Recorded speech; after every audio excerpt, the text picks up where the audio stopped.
looking at this new boundaries report, what would success look like for the PAP? Like could it be I think status quo? they will be very lucky to hold the status quo. Okay, lucky. Yeah. Because I think that globally, incumbents have had very Tough time, right? bad election results in the last couple of years because of global inflation. So cost of living problems have been on the minds of electors, of voters all over the world, right? So it's similar in Singapore. You can see that people are very unhappy with the cost of living. Right. So I think they will be very fortunate to hold the status quo. Right.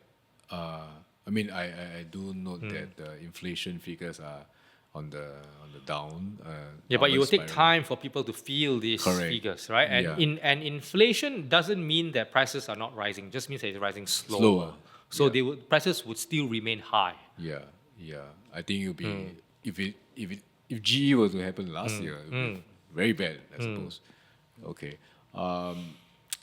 Looking at the maps, I think I just want to ask you also, which other areas do you think will be keenly contested? It's not possible to know until we know the candidates. Right? So I think that, what's the name of the new East Coast GRC?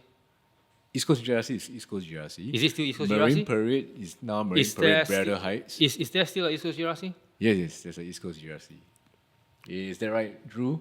Yeah, I'm just checking right now. No, it's still East Coast. So I think East Coast. So this is comes back to my previous point, right? Yeah. So East Coast GRC was Jalan Besar GRC before, and that part of Singapore has always been keenly contested. So what I'm saying is that no matter how you withdraw it, if the people remain the same, then it all depends on the weakest link, strongest link, right? And how you actually recon, because the core is probably going to remain similar.